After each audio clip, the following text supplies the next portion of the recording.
আসসালামু আলাইকুম, সবাই কেমন আছেন? আলহামদুলিল্লাহ আমিও ভালো আছি। এই তো দুপুরে রান্না করার জন্য সব কিছু রেডি করে নিচ্ছি। আর রান্নাঘরে খড়ি আছে কিন্তু ভিজা। আর আমার আম্মা এই যে খড়িগুলো টিন দিয়ে ঢেকে রাখছিল, কারণ সকালে একটু বৃষ্টি হয়েছিল, তো এই কারণে টিন দিয়ে এই খড়িগুলো ঢেকে রাখছিল। আর এই ডিশগুলো আমাদের ছাগলের খাওয়ানো, সেই ডিশগুলো এখন একটু গুছিয়ে রাখলাম। আর এই যে হাঁসগুলো কেমন যেন ডাকাডাকি করতেছে। সকালে খাবার দেওয়া হয়েছিল, তারপরে হাঁসগুলো ডাকছে কেন, আমি মানে চিল্লাপাল্লা শুরু করে দিয়েছে। আমি গেছি দেখার জন্য যে কিসের জন্য এত ডাকাডাকি করছে, কিছু হলো নাকি। তারপরে একটু মানে ঘর ফুসকি দিলাম, হাঁসের ঘর, যে দেখি তো হাঁস ডিম পারছে নাকি। তো ডিম পারে না, কয়েকটা ডিম পারছিল, এত খাওয়ানো খাওয়াচ্ছি, তারপর ডিম পাচ্ছে না কেমন যেন। কিন্তু হাঁসগুলো মাসাল্লাহ অনেক সুন্দর হয়েছে। আর বৃষ্টি হয়ে হাঁসের মানে জায়গাটা ভিজে গিয়েছে কেমন যেন। তারপরে যে রান্নাঘরে আসলাম ছাই তোলার জন্য। আর আমার আম্মা এই যে প্রতিদিন খড়ি মানে রোদ বের হবে আর খড়িগুলো উঠানের মধ্যে লাড়ে দেবে। আর এই তোলার সময় বৃষ্টি আসে জোরে, তখন ওই যে উল্টাপাল্টা করে তুলে রেখে দেয়। আর রান্নাঘরে বৃষ্টি আসার সময় সব কিছু আমার বাবা মা এই রান্নাঘরে গুছিয়ে রেখে দেয়।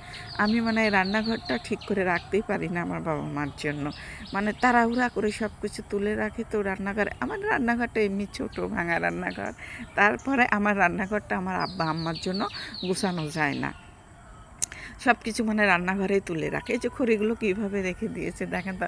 আমি আম্মাকে বলি যে আম্মা খড়িগুলো গোছ করে রাখো, বলে যে গোছ করবো কীভাবে, যেভাবে বৃষ্টি নামবে এই দেখি বৃষ্টি আর এই দেখি রোদ, মানে খড়িগুলো গোছ করে মানে রাখার সময় পায় না, অনেকগুলো খড়ি তুলতে হয় নামাতে হয়, যেন এলোমেলো করে তুলে রেখে দেয়। তারপরে যে আর মাটির চুলায় রান্না করছি, করলে জানেন তো কেমন হয়। আর এই যে মানে বৃষ্টির কারণে, মানে অতিরিক্ত বৃষ্টি হচ্ছে, তো সবসময় বৃষ্টির কারণে রান্নাঘরটা আমি লিপতেও পারতেছি না ঠিক মতো, মানে কেঁদো কেঁদো হয়ে থাকবে। এই জন্য রান্নাঘরে ডোয়া দিয়ে মেঝে দিয়ে কেমন শেউলে শেউলে পড়ে আছে। ইনশাল্লাহ 2-1 দিন রোদ বের হলে আমি ওটা নেবে নেব। তারপর যে রান্নাঘরে যে আজ রান্না করব মাটিয়া কলিজা মানে মুরগির পা, এগুলো সব কিছু বাবা বাজার থেকে কিনে আনছিল। আমার মেয়েটা বলতেছে যে নানা ভাই একদিন পা মাটি কিনে নিয়ে আসে, তো মুরগির পা মাটি ভুনা করে খেতে আমার মেয়ের খুব মানে পছন্দ করে, আমারও খুব ভালো লাগে। তা বাবা গিয়েছে বাজারে, দেখে যে বেশি পাইনি, অল্পই ছিল কয়েকটা, তো ও কয়টাই কিনে নিয়ে আসছে যে তুলিমণির জন্য। আর তুলিমণি এগুলো খুব পছন্দ করে, আমিও খুব পছন্দ করি। এইগুলো আজকে যে ভুনা করব, এর মধ্যে কোনো কিছু দেবো না, শুধু এইগুলো ভাজা ভাজা ভুনা ভুনা করে নেব। অনেক মানুষই আছে কিন্তু এইগুলো খাবার পছন্দ করে না, মুরগির পা, মাইঠে, গিলা, কলিজা, এগুলো তো অনেক মানুষই পছন্দ করে না। গ্রামের মানুষও অনেক পছন্দ করে না, তারা কিন্তু খেতে চায় না।